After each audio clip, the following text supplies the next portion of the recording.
America drew the first blood. It restricted chip exports to China, and now Beijing has struck back. Today, China imposed curbs on some raw materials. We're talking about the likes of gallium and germanium. These are two rare elements. They're essential in manufacturing semiconductors, and China is curbing their export. So going forward, exporters will have to take special permission from the state to ship them out.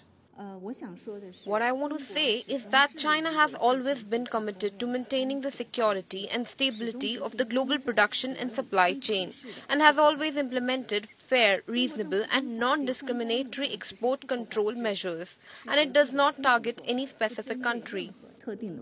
That was the Chinese Foreign Ministry. They say the ban is not to target a particular country, but no one's buying that. The target of this ban is quite clear, as is China's strategy. You see, gallium and germanium are crucial raw materials. They're used in everything from chips to solar panels, and they're on Europe's list of critical raw materials, meaning they're essential for Europe's economy. And China is the world's largest producer of gallium. It is also a leading germanium producer. And now Beijing is pulling the strings. What does this mean for the chip industry? And this is a truly global industry, because remember, chips are not produced in any one country. This is a truly global supply chain designed in the US, manufactured in East Asia and assembled in China. The machines come from the Netherlands. So US, Europe, Asia and China, everyone gets a slice of the action. This also makes it a chaotic supply chain. Last week, the Netherlands restricted exports of some semiconductor equipment. It angered China. This week, China has curbed exports.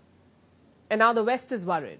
Basically, everyone is relying on everyone else, and the constant curbs are not helping anyone. So where does this leave the chip industry? I come back to the question. Until now, Washington has been leading this race. It is the chip design hub, and that gives America an edge. But China has now played its ultimate trump card: critical raw materials, gallium and germanium. The US depends on China for these. In 2021, America imported over 50% of these two raw materials from China. So Beijing may use this as a bargaining chip during Yellen's visit, maybe for some concessions. Also remember, the Americans have some alternatives.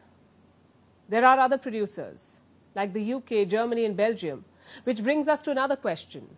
Will there be more curbs? Well, most likely, yes. Both sides are escalating this conflict, and they know that curbs are a double-edged sword.